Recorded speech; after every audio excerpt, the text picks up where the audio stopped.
to focus specifically on tolerating people that cause you to be uncomfortable. And I'm going to give you 2 sort of skills or ways of looking at the situation that are going to make tolerating people that are maybe a little difficult for you a lot easier. First, I want to give you just this little backstory. And one of the things I remember learning was that when someone in a group, and they were talking about it in a group, but really this is just in life in general, gets really annoyed or aggravated with someone else in the group, then it usually means that that person, the person that's annoying you, allows a trait in themselves to come forward, to sort of surface, to manifest, that you don't allow in yourself. Now, I know that may sound a little confusing, so let me explain. Basically, it's like someone allows a part of their personality to come out that you don't let come out in your personality. You keep it locked up. For example, one of the traits that I don't tolerate well in other people, and I know this can be surprising as a counselor, is I don't tolerate victim thinking very well, or whining, feeling sorry for yourself. I just don't do well with it. And that is because I don't really let myself feel sorry for myself very much. I'm sort of a pull yourself up by the bootstraps, do what you got to do. I came from a hard background myself, so it's pretty hard to make me feel super sorry for you, because I'm like, yeah, I've been there too. Overall, I just don't think feeling sorry for yourself is very productive. So I don't tolerate that well. Obviously, we all feel sorry for ourselves every now and then, but I'm talking about like that kind of like constant, chronic victim thinking, feeling sorry for myself, blaming everybody else and not taking responsibility. I don't deal with that. You can tell even the way I describe it that I don't deal well with it. So that's just an example of sort of knowing what your button is. If you find that part of yourself that you don't let surface very easily, that's probably what's going to annoy you in other people. So let's talk about how to tolerate other people's maybe characteristics that rub you wrong.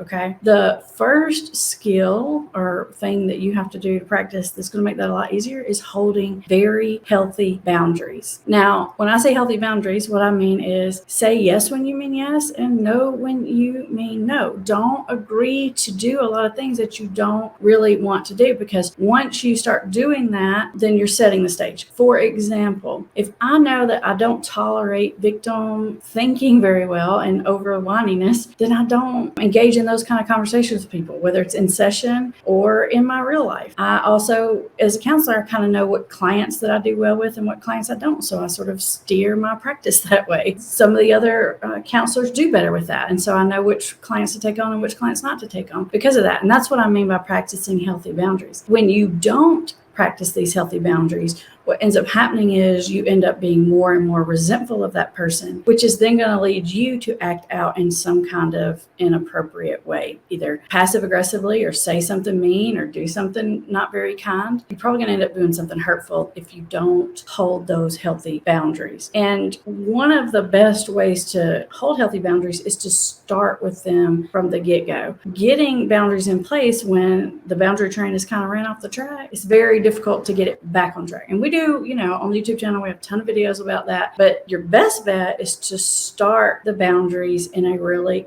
good place, because you're training someone how to interact with you from the get-go, which is much easier than retraining something. So if possible, even like, let's say you just meet someone, they want something from you out the gate. Maybe it's like a coworker of yours, and immediately you've met this coworker and you've known them 5 minutes and they're asking you to take their shift. Even if you can take their shift, and even if you don't mind taking their shift, if within 5 minutes of meeting someone, you've taken on that responsibility, you have literally set the stage for your relationship with that person going forward. So that's going to be the dynamic going forward. So out the gate, I would start with a stronger boundary and then see where you can lax it as you bring new people in your life and have new relationships and that kind of thing. You're going to be a lot better off doing that. You're going to tolerate people better because you're not going to be putting up with stuff you don't want to put up with. You're not going to build resentments. You're not going to act in a hurtful way and that sort of thing. So number 1, have healthy boundaries. Number 2 thing that is going to help you tolerate other people's, like in recovery, we call them character defects. They're difficult things about the personality, which we all have. Got my own character defects, I promise. The other thing that's going to help you tolerate other people well, and this one's hard. The first one sounded hard, but this one's harder, okay,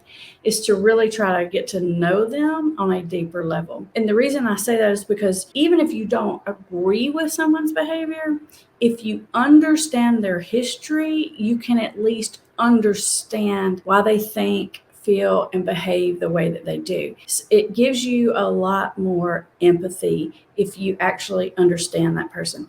And once you know a person, like the real person, get underneath their mask and underneath all those behaviors and really sort of know who they are on a deeper level, it's kind of hard to have hard feelings towards them. You may not enjoy them, you may not really want to spend all your time with them, but you don't have that hard-hearted feeling towards them, because you kind of get it.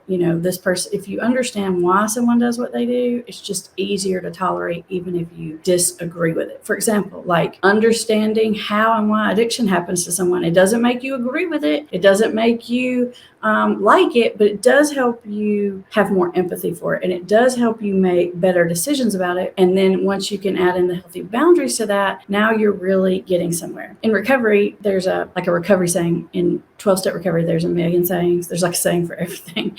I almost feel like it's like recovery via slogan. One of the slogans is principles before personalities. And to me, that's the slogan I would attach to this particular topic. It's going by the principles. It's acting with integrity and sort of pushing out all the personalities. And the reason I think that's so important in 12-step type recovery and in life in general is because when you're in a group of people, you're going to run across people you don't like and that you don't tolerate well. And if you have your guiding principles, your integrity in life, that's going to keep you on the straight and narrow and keep you out of the realm of being really reactive to every personality that you come in contact with, every character defect. It's going to keep your sort of compass pointed north so you don't get all derailed by all the personalities and people around you. So principles before personalities. Once I had a client who told me they were complaining to their sponsor about someone in their AA group or NA group, I can't remember which one, that they didn't like, and they were just fussing about how this person monopolizes meetings and does this and does that. And their sponsor gave them an assignment, and the assignment was to sit down and ask that person some questions and try to get to know that person's history better. And once they did that, this